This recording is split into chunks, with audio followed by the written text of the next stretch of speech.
Happy holidays, everyone. How's everyone doing? Right now it's was it December 28th, Monday. It's we're almost there to the 2021 start of the new year. So my name is Brandon Krieger. I'm the cybersecurity account executive at Usado, and I host the Daily Cyber Podcast live stream, talking about kind of what's going on in the cybersecurity industry and really the truth about cybersecurity, kind of the ins and outs and things that you hear on the background of in boardrooms and kind of behind the scenes, really kind of talk about what we really need to know in the cybersecurity industry. So today, what I'm going to be covering is really what's going on in the news, see how everyone's holidays are, and then, just kind of finish off and just give you guys some happy holidays and good wishes for the new year in 2021 and some things that I'm thinking we're going to be seeing in the new year. So grab a coffee, grab a tea, and let's hack at it.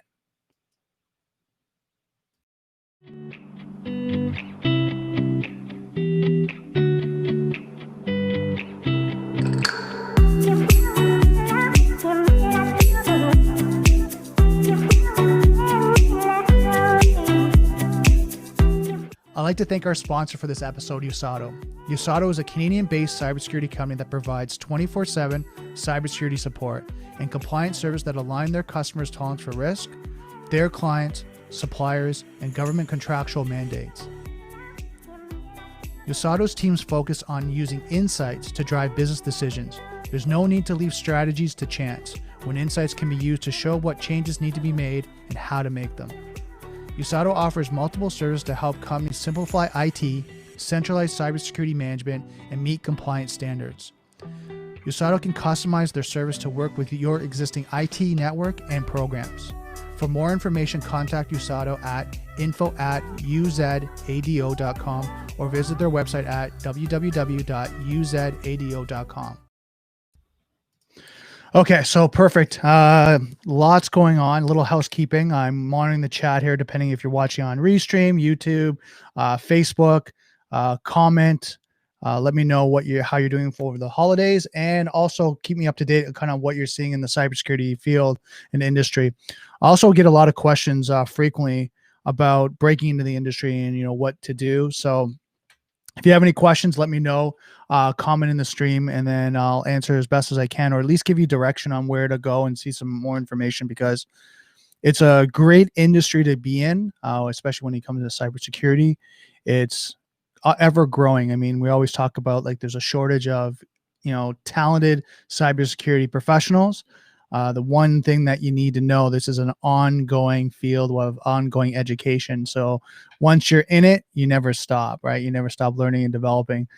So a little housekeeping, like I said, if you have any questions, comment in the chat. I'm monitoring the chat as well.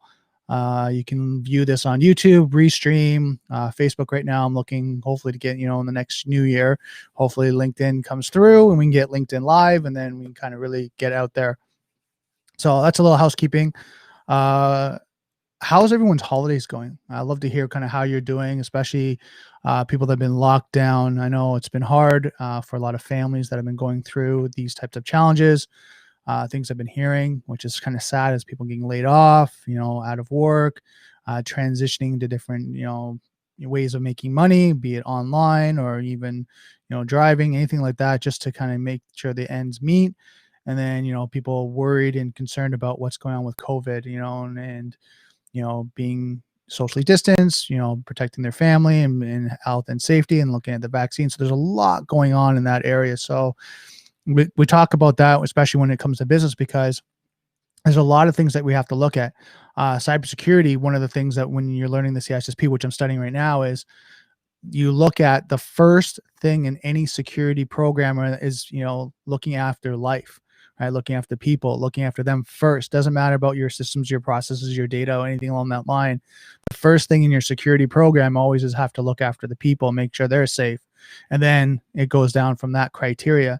So it's interesting to keep that in mind as we're going through this, is that a lot of companies and organizations are, looking after how can they maintain business continuity, how can they look after their staff, how can they keep revenue coming in to be able to sustain the business. So, their employees and the people that they've grown with and they trusted as their employees and with the business, can maintain their livelihood, their health and safety going through this.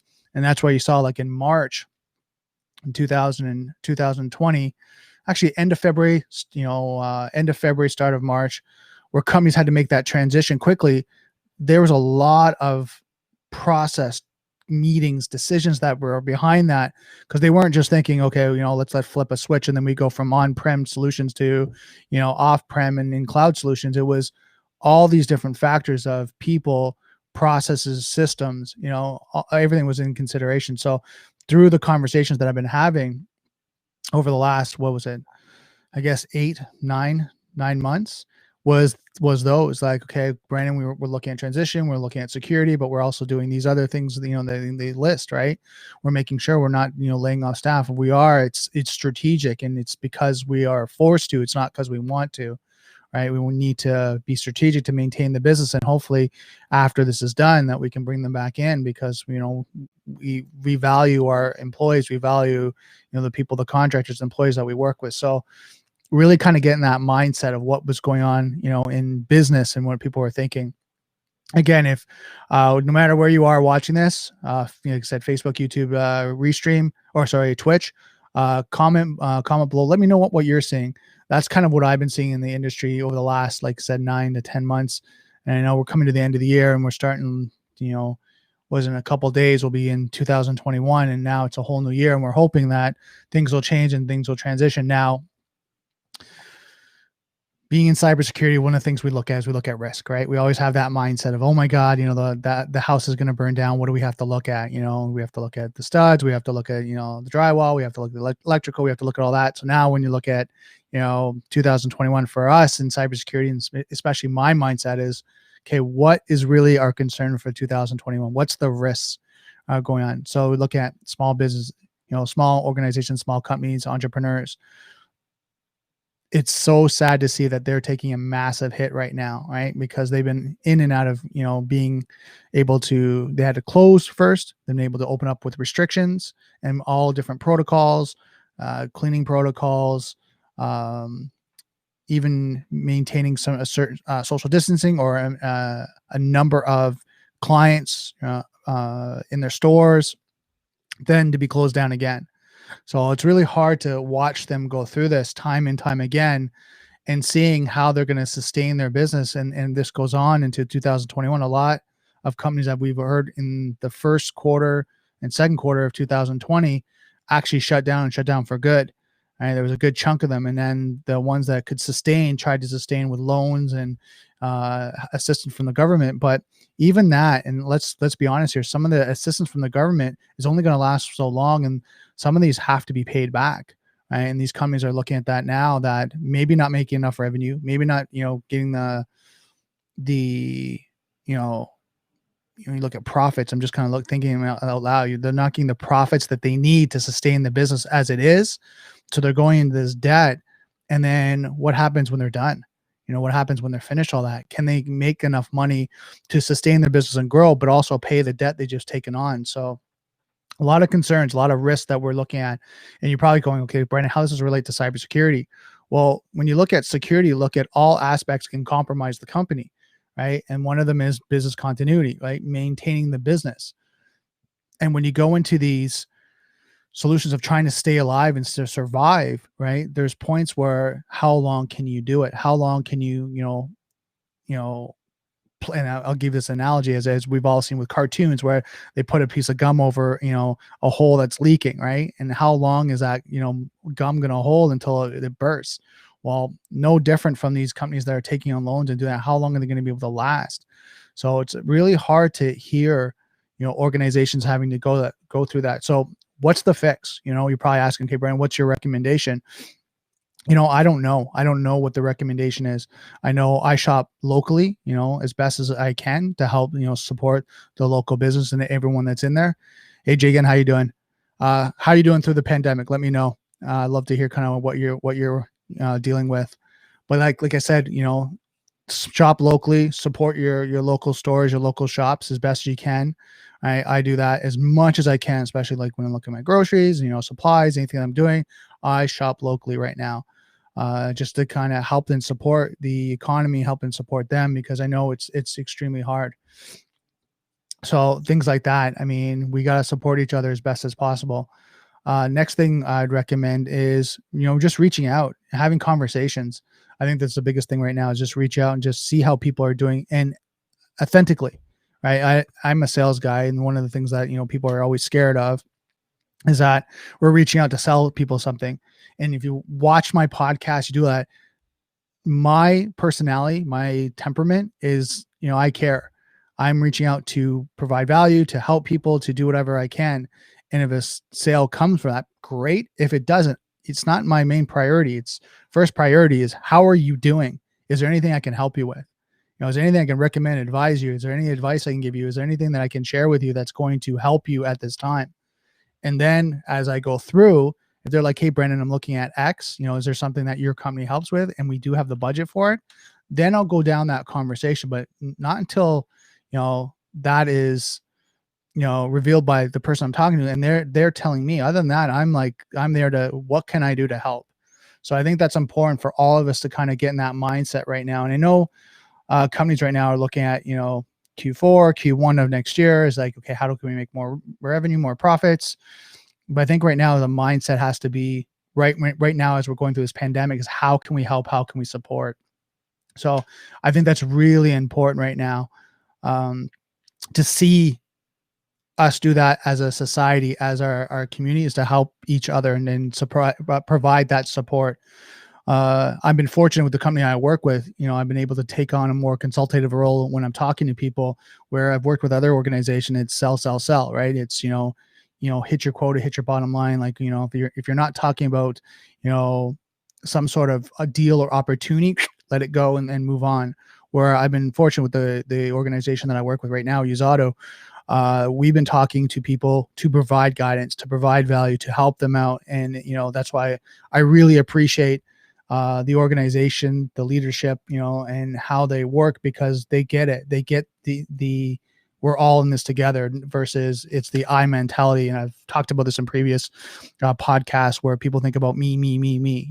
I got to make my quota. I got to make my sales. I got to make my money, versus how can I help you right now while you're struggling, while you're having a hard time, while you need things. How can I help you, and what can I do? And I think, it's kind of a core value for me, right? A core belief is that's a way we need to help each other, especially in cybersecurity. And I'll get in a little bit to that when we talk about kind of the news and what's going on. But so many companies, so many hacks that have been happening over the 2021. I mean, we're looking at, still FireEye and SolarWinds is still ongoing, and they're still trying to figure that out. And then I think I saw just recently Microsoft got compromised. So it's like compromise after compromise, and we're talking about ransomware and data, exfiltration and data, espionage and theft. It's just all these different things that are going on, and it's ongoing for us when we're in cybersecurity. And the organizations that have to deal with this are now looking at, okay, what do we need to do when we're struggling right now? We're trying to maintain business continuity and trying to maintain our business, while the hackers on the other side are just going nuts right now and just, compromising. I've talked about this before, and you guys all know this. And if you don't, this is just a reminder. The attack surface has changed, right? And, the tools and things that we had before that were in an internal environment now have expanded. I was talking to Dr. Eric Cole, who made a great point. He asked a company through the pandemic, he goes, okay, so what was your expansion plan through the pandemic? And he goes, what do you mean? Well, you expanded, right? You expanded, your organization. He goes, no, we didn't. We moved all our staff to, being remote. Right. When you did that, how many staff members do you have? And I'll use this as an example, and I don't remember exactly his numbers, but say you had 200 staff members.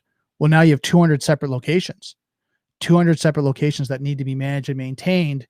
And you need to do your due diligence to be able to maintain the business continuity, their security, everything like that of the 200 separate locations. So now your business has expanded by 200 locations. And just hearing that, you kind of realize that, oh crap, like, Well, look at the work we have to do. We have to make sure their network's secure. We have to make sure their environment's secure. We have to make sure there's secure security policies and acceptable use policies. We have to make sure we go through all that to make sure that everything is in order to protect them as well as the business, right? Because, I'll use as an example, one of the scenarios I heard was there was was it malware? I guess it was ransomware that attacked through a family's network. They got through, I think it was one of the children, and they clicked on something and downloaded it, and it went through the actual their home network, got access to the employee's system laptop, and then had direct access through VPN into the organization. So when you think about that, you go, okay, but hold on, but didn't they have endpoint protection? Didn't they have antivirus, anti-malware on the system? They did, but they just didn't catch it. And then they had direct VPN access from that laptop all the way into the organization. And then that organization got ransomware. So when you think about that, that's one location. Now, if you have 200 employees, that's 200 separate locations. So it's pretty crazy when you think, you put your hat on, you kind of think of, like, now I have to look after and maintain 200 separate locations to make sure everyone's secure. A lot of organizations didn't think that way and kind of said, we have security for the company. We have license for these softwares, make sure it's deployed and it's on, like, antivirus, anti-malware, endpoint protection, make sure it deploys on all the systems that are at home. And then that we'll monitor from there. We'll get VPN. They'll have a secure access into the environment. We'll set up, filtering, things along that line. And hopefully, things are good, things are secure. But then as you start to go and you go through that, you realize there's other aspects of the attack. There's other areas that these people can be compromised on. Phishing attack, banner ads. I mean, you name it. It's ongoing. It never stops. So it's pretty crazy. So what do you think, Jagan? How's things over in India? Jagan just kind of commented from YouTube. I'm just going to go over here. So yeah, I'd love to hear how you guys are doing. What you guys have been working on. It's been pretty crazy on my side. Like I said, these are the things that I've been seeing from the end of this, like the whole year, from the whole 2020. After I go through the news and kind of some of the articles, I'll talk about what my thoughts are for 2021. Some things that I'd recommend, organizations, the company kind of take a look at right now. So let's jump over to, I'm just going to bring up the news here.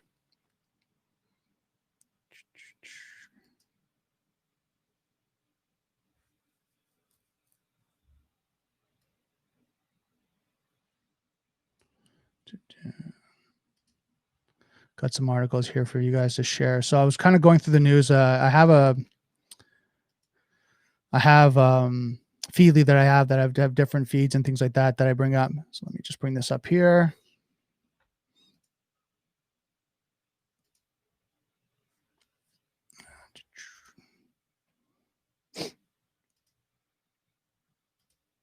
So what you see here is here's an article that I saw from the Microsoft. It's from the Hackers News. And basically it's talking about Microsoft warns CrowdStrike of hackers targeting Azure cloud customers. So one of the things that I'd recommend, just as before we kind of go into this article, is make sure that you know your terms of service. Make sure that you've gone through an audit, right, and a security assessment for your cloud solution, and make sure everything is locked down. Doesn't matter if you're in Azure, you're Google, whatever, Amazon. Make sure you've gone through that assessment. Make sure you've gone in through and locked it down, because there's so many companies that I have had conversations where when we talk about the terms of service, they're going, yeah, that cloud solution looks after my security. And then when you go back through it and you say, okay, are you sure? Are you sure it's not a shared security model? And then when they go through it and they realize the cloud solution provider only secures the actual environment, the cluster, the hardware, the different locations, access points to the actual location. But then when you go through it, they realize that what they put on the cloud, so if it's infrastructure as a service, platform as a service, software as a service, whatever they put on there, it's the responsibility of the customer, right, that's purchased that solution to now harden and secure that. And a lot of times when they go, oh, great, now what do I do, right? We've got it up, it's been live, are we vulnerable?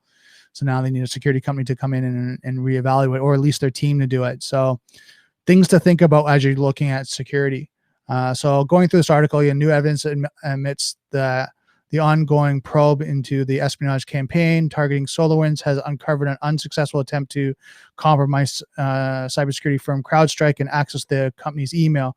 The hackers' endeavor were reported to the company by Microsoft Threat Intelligence Center on December 15th, which identified a third-party reseller Microsoft Azure account to be making abnormal calls to Microsoft Cloud API during a 17-hour period several months ago. The undisclosed affected reseller Azure account handles Microsoft's Office licensing for Azure's customers, including CrowdStrike. Although there was an attempt to unidentify threat actors to read the emails, it was ultimately foiled as the firm does not use Microsoft Office 365 email service, CrowdStrike said. So, and then they kind of go through in this article, talks about the incident comes in the wake of the supply chain attack of SolarWinds revealed earlier this month, resulting in the deployment of a covert backdoor, aka Sunburst, via a malicious update of a network monitoring software called SolarWinds Orion. Do a Google search if you haven't kind of studied what SolarWinds Orion is. If you run it, or you have, and this is very important, if you run it yourself, make sure you've done your due diligence, which probably at this point in time you have. If you have an MSP, managed security, managed service provider, MSP, who kind of manages your IT environment, or an MSSP, managed security solution provider, ask them if they run SolarWinds to maintain and manage their clients. Because if they do, that means that you might be not running it, but they're running it on your environment, and then you might be compromised. So make sure you kind of do that, your due diligence, to ask if you haven't already. If you have, perfect. But if you haven't, make sure you ask and you go through that, because it's so important to make sure that you're secure right now, because this is kind of this ongoing thing. Now, they say since the disclosure, Microsoft, Cisco, VMware, Intel, NVIDIA, and a number of U.S. government agencies have confirmed finding tainted Orion installations in their environment. So you can kind of tell the big boys, these are the big, companies have found it. So now if they're, the Fortune 500 companies, the big IT firms, what happens to the guys that are mid-range and people that are a little bit lower? Have they found this? Have they gone through and have done their due diligence?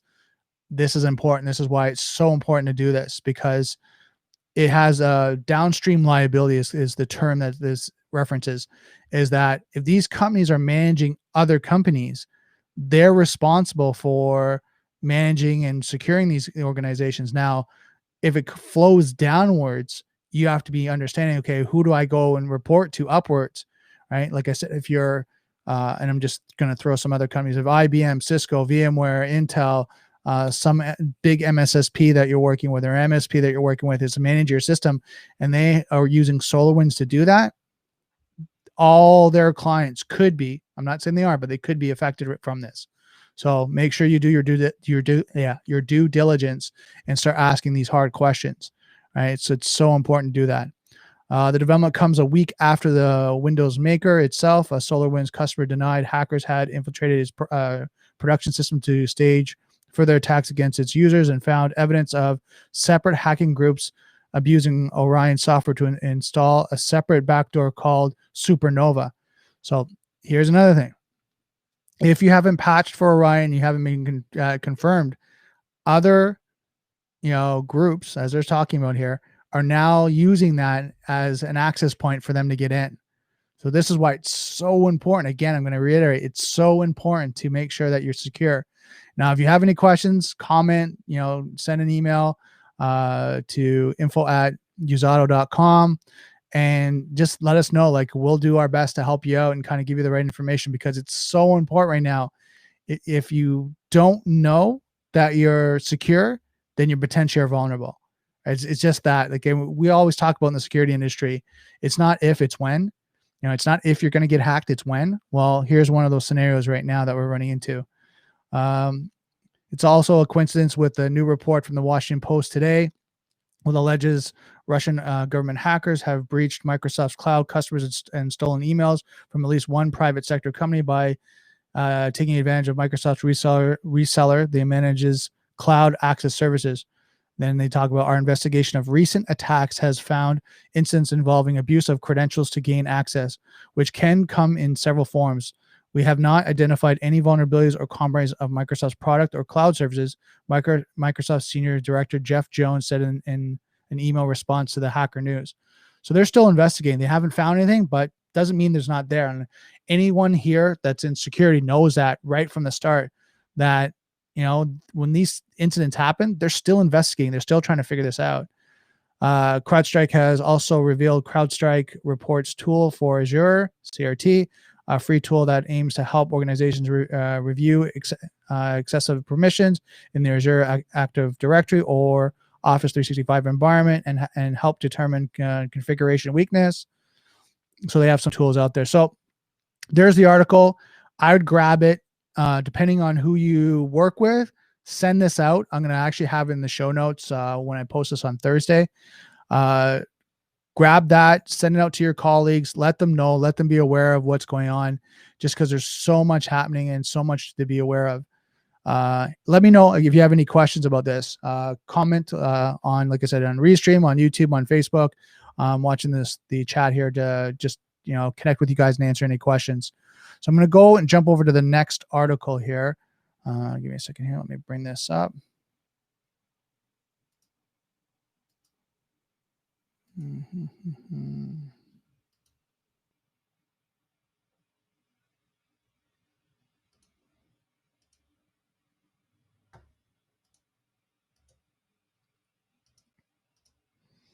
Okay, so Windows 0 Day still circling after a faulty fix. So again, I'm picking a little bit on Windows right now. I think the reason why I'm doing that is just because this is what's been going on. This is kind of new in the last, I guess, what I'd say is in the last couple week or so. I'm just looking here to see if there's a date on this post. December 24th, this was posted. So the LPE bug could allow an attacker to install programs, view changes, and delete data and create new accounts with full user rights. So make sure you understand that they're full rights, right, to the systems. A high severity Windows 0 Day that it could lead to complete desktop takeover remains dangerous after a fix from Microsoft failed to adequately patch it. The local privilege escalation bug in Windows 8 and Windows 10 CV, and it gives you the CV code, exists in the print spooler API. It could allow local attackers to evaluate privileges and execute code in the context of a current user, according to Microsoft advisory issued in June. So now I want you to read that again. So this was Microsoft advisory issued way back in June. So we're in December now. Right? It allows local attackers to evaluate privileges and execute code in the context of the current user, according to Microsoft advisory issued in June. So we're talking about this now in December. So we're talking about 6 months later, right? An attacker would first have to log onto the system, but could then run a specially crafted application to take control of an infected system. This issue arises because the Windows kernel fails to properly handle objects in memory. The firm said an attacker who successfully exploits this vulnerability could run arbitrary code in kernel mode. An attacker could then install programs, view, change, or delete data, or create new accounts with full user access.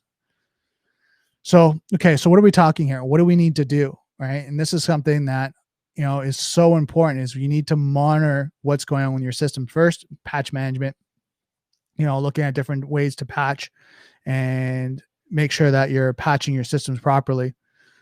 Just give me a second here. Hey, Sanjay. We got a comment here from Sanjay. Sanjay said, I read there was a major cyber attack of the U.S. government agencies from the Russians recently. So, yeah, that's what we were talking about. We're still going with SolarWinds, FireEye, and now, you're looking at it's ongoing. I mean, I think it's ongoing when you have the different types of companies and solutions that the downward liability is happening to other companies that are getting compromised just because of this access points and what's happening. So it's really important to understand, what's going on and what's happening, in the environment. So thanks for your comment, Sanjay. Hopefully you're safe and happy through the holidays and your family's safe. But good question. Thanks for asking. So when we're going through this, it's so important right now to look at how we maintain our patch management, testing, making sure everything's secure. When we see things like this, right now, as this bug's coming out and this is what's going on, that we're maintaining our system. We have endpoint protection. We have, some sort of SIM or logging, alert logging system that can show anomalies and changes in the environment, just to monitor everything we can. Because I mean, when we look at cybersecurity, one of the things that I've learned over the years of being in cybersecurity, when we were in it, when we started, everyone was like, oh, you defend, you stop it immediately. But now it's detect, respond, and remediate, right?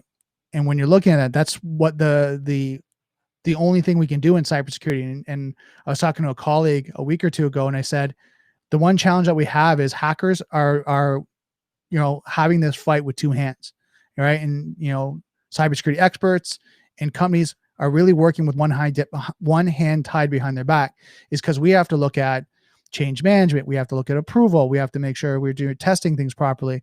Where hackers, they can just go and do what they want. Right now, if they get caught, I mean, there's, their threats also, and their risks. I mean, if they get caught doing something stupid or get caught doing what they're doing illegally, all the illegal actions, right? But for them, they can just keep going, and they can do it as a group and an organization, worldwide. They can collaborate, where we're having problems with collaboration across companies, right? We're getting better at it, at sharing information and helping as, security professionals. But then we also have change management and implementing changes and taking our time and approval and process and making sure we have resources. So again, it's not easy. I mean, being in cybersecurity is a very hard job. Right? And my hat goes off to all the experts that are out there that are fighting the good fight and out there. It is a lot of work, and it's a lot of thinking and processes, and just keeping up with everything that's going on. So when you're looking at Microsoft and you're looking at kind of this breach, something like I said, remember, like, keeping your patches up to date, going through change management process, having a testing environment that's not in your live environment, that you can test and make sure that things work. Having a pen testing team review this, making sure that you've patched it properly, you've done through this, right? If that's in your internal team or external team, going through these, right? There's I'm trying to think of the engagement. There's even actually like a purple team test where, as you're patching, it's a little bit more expensive, but you're patching, have your pen testing team testing it in the live environment, and then making sure everything's up to date and patched, as fast as possible. Now that's more of an expensive engagement, but right now you kind of look at what can you do. There's great teams out there that can do some pen testing, or at least doing a vulnerability assessment, and just kind of give you an idea of where you're at, in your scale. But you really want to do is a true pen test to make sure that someone can't compromise things like this. So very important to look at, bugs like this. The Windows 0 days still circulating after a faulty fix. Again, I'm going to post this article, the link to the article below. Again, share this out to your colleagues, make sure they're aware of it, they're on top of it. Next article I want to talk about is, and just give me a second here, why cybersecurity tools fail. Let me bring that up here.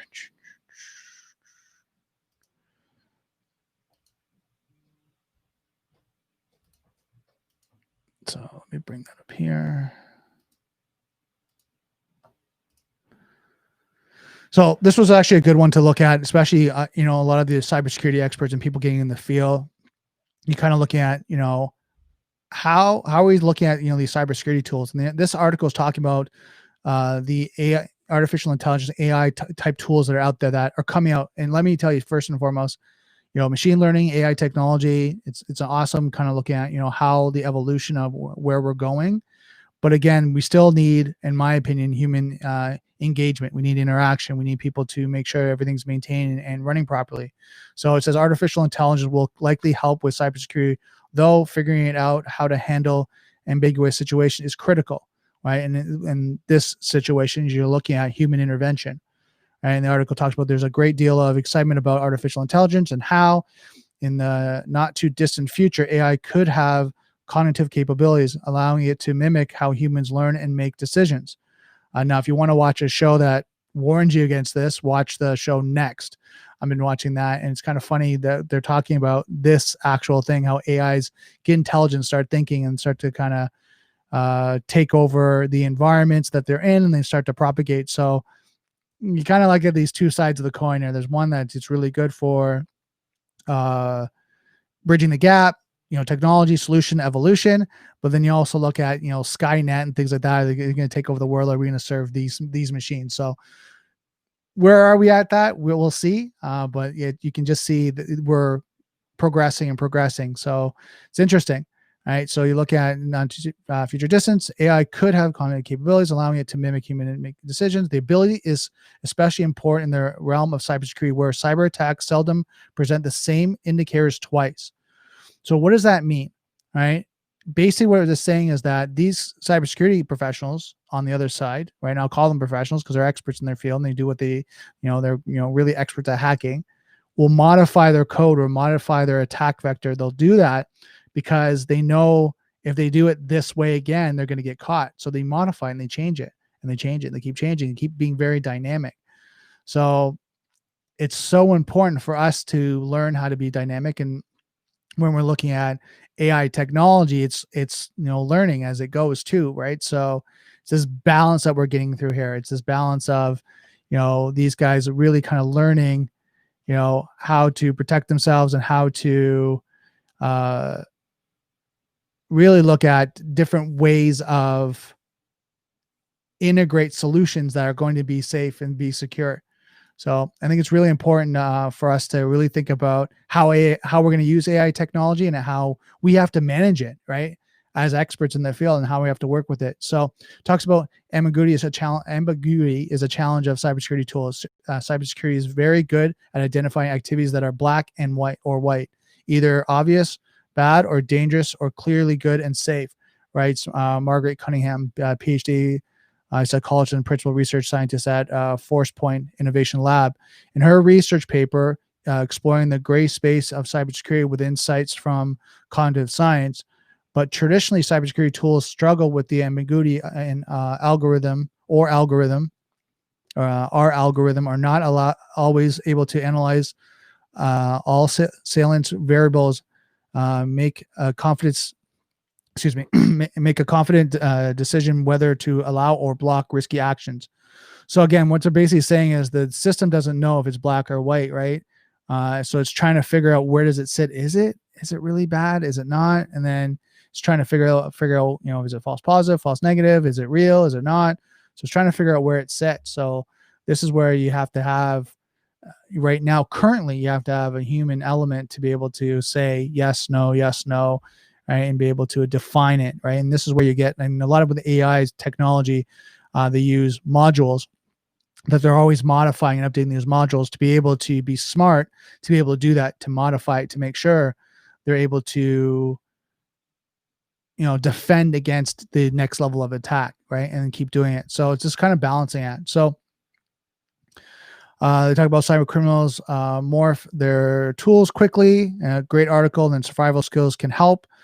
I'm just looking at this, and what I'm going to do is I'm going to share this article again in the post when I post it up. But anthropologists' suggestions are one important reason why humans are still around is our ability to create workable approaches to deal with whatever is occurring in the environment at any given moment. Cunningham adds, adults are able to engage in hypothetical and abstract problem solving, as well as dynamic shift positioning and topics, decisions, or opinions on the fly. So that's where you're getting right now, where you're saying that the human element is still needed. Right? Don't get me wrong, as AI gets more intelligent, the potential for us not to be needed is higher and higher. But this is something that we're looking at right now in the future. So something to think about. Like I said, I'm going to post that article in the stream, so you guys will have it, or on Thursday as I post just give me a second here, and as I post the Daily Cyber Podcast. Give me a second here. So yeah, that's really kind of the news and what's been going on and what I've been seeing. A lot of different things happening in cybersecurity. I'd love to hear kind of what you're seeing, what you're thinking. I got Sanjay, Jagan, a few other people that are watching right now. Let me know what you guys are seeing in the industry. I'd love to kind of hear your feedback. Now let's talk about 2021. I wanted to finish off just kind of giving some ideas of what I'm seeing for 2021 and where I'm seeing companies need to look at and focus on. One, detection. Look at your systems of detection, right? Seeing all your systems are up and going, that you have different solutions that are in place that you can detect your 200 now new locations. Also, anything that you have to look on your cloud, your cloud solutions, everything. Make sure that you have your detection systems up, either monitoring, and then make sure that you have teams or people that can monitor them and make sure that the alerts are not being kind of left in some sort of repository that no one's watching. Very important.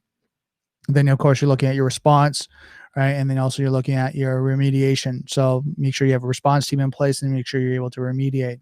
Next is looking at your policies. Make sure your policies and your governance is up to date, right? There's so much going on that it's shifting so quickly that a lot of companies are falling behind and not looking over their policies and their procedures and their process. And even when you're looking at compliance, making sure that all your compliance document, everything's up to date. So go through that. Next is cybersecurity awareness. I think it's so important to have repetitive learning, right? Where people are constantly being reminded of what to watch out for. I know this year, different things we were looking at was, the pandemic. You look at the vaccine, you look at, Black Lives Matter, you look at, just trying to think of any other media worthy, the election, right, in the United States. So just those alone, a lot of malware was put in banner ads, clickbait, different types of, email campaigns to catch people that were looking for, that were mostly engaged in these, these newsworthy streams, and they were clicking on them to try to find out more information, what's going on, keep up to date. What happened was some of them had malware associated to them. So being very careful of what you're clicking on, and then going through cybersecurity awareness training to teach your staff. I think there was also one, I just want to bring up, there also was one with Adobe that I read, I think it was a month and a half ago, where the update was coming through and the individual just kind of clicked through it and didn't realize that the wording was off. Right? It was a banner that came up for an update, and they just kind of clicked on it thinking, of course, yeah, this is just a normal Adobe update. But then when they clicked on it, they realized as they were going through, it wasn't the same update, it was different. So then finally they stopped it, and luckily they caught themselves. Or actually, no, that person who wrote the article, I quite remember, didn't catch themselves, installed the malware, and then eventually had to, clean up their system, and they got compromised. I think their bank got compromised, if I quite remember correctly. But my point being is that cybersecurity awareness training, if you keep on top of just, again and again, reminding people, they're going to be more aware that when something like that comes up, they're going to take action, kind of go, okay, hold on a second here. That doesn't seem right. Something's not right. I'm going to stop. I'm going to take a step back. And this is where the intuitive ability in the subconscious mind and the conscious mind is, subconscious mind's going red flag, red flag, red flag. And the conscious mind's kind of coming, going, what's wrong? I'm busy, I'm working, I got phone calls and emails, and I got a project to do. And the subconscious mind's kind of going, hold on, stop. We learned something in a cybersecurity awareness course that says this is wrong. So then you kind of stop and go, this feels uncomfortable. This feels weird. And then they look at it and kind of go, oh yeah, Adobe spelled backwards or spelled wrong. It's ABODE, right? Versus ADOBE, right? Oh, they spelled it wrong. They spelled it with a B at the front. What's going on? Okay, this is not right. Hold on a second here. Stop. Let me contact my IT department. Let me find out what's going on. Let me close this down. And then you catch yourself. But that's only through training and constant training. I think it takes 1,000 repetitions to, create a new motor pattern.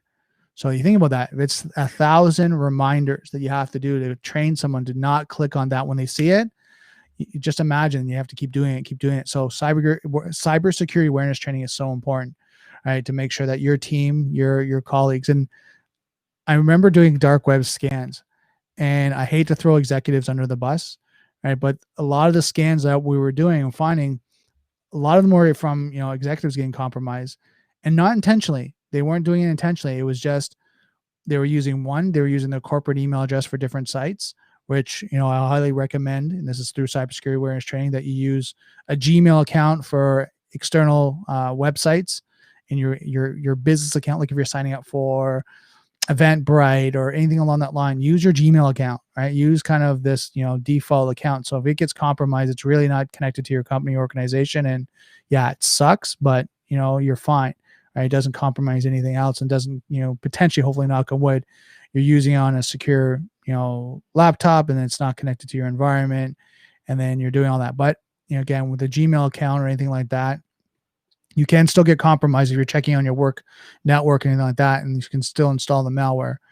But at least there's a separation, and the separation really is from authentication purposes, that your email address for a lot of people is their username and password, right? And some of these guys are using their company email address and their regular password across multiple platforms.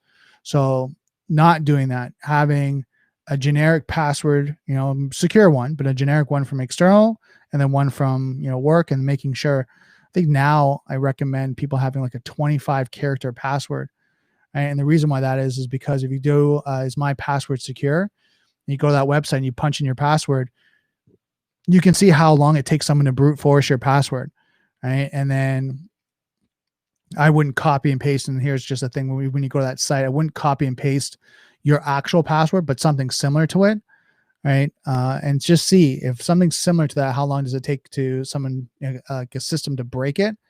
And it's phenomenal. You'll see 10, 12 characters sometimes take like an hour, a couple hours, or days, right? And then all of a sudden you're like, they can get in, and these guys will take 6 months. It means a lot of these compromises are happening over a 6 month to even a 1 year span. So you think if they have that much time to try to, work on your password, in a day or two, they're getting through like lists of password, not just one, right? And then it could be whaling, which is they're attacking just the executives or people that, high level privileges, and they're just going after them. And then they know they've targeted them, and they can just go after that smaller list. And if the passwords are not secure, they're going after it. Brings me back to cybersecurity awareness training, is that making sure that you have complex passwords, you're making sure that your passwords that you have and that you're using are not ones you use commonly across the board of different profiles, and that you're having different email addresses for, personal use and things that you're doing online versus, your company email is only used for company and organization things that you're using. Like, even for LinkedIn, I'll use that as an example. LinkedIn got compromised several years ago. But even for me, I know for LinkedIn, I used my, like a default Gmail account for a long, long time, right? Because if it got compromised, it sucks, but they don't at least have access to my company email address. So just things like that, why cybersecurity awareness is so important. So that's it for today's Daily Cyber. I just want to really thank you so much for everything that's been going on and things that, I've been thinking about for the new year. Again, I'd love to hear kind of what you're working on, how things are going with yourself and your family. Comment below, depending on where you are. Again, when I post this up on Thursday, let me know how things are going. But I just really wanted to kind of share, what I've been thinking, what I've been seeing in 2020. I want to wish you and your family Happy New Year. I hope you guys are safe. I hope you're abundant. I hope everything's, going well for you and your family. And I look forward to connecting with you in 2021 and seeing how we can help each other grow and really just stay safe, technically, as well as, through our environment, health, and safety. So that's it for today's cyber. Don't forget, software is hackable. Being connected is vulnerable. I'll see you next Daily Cyber.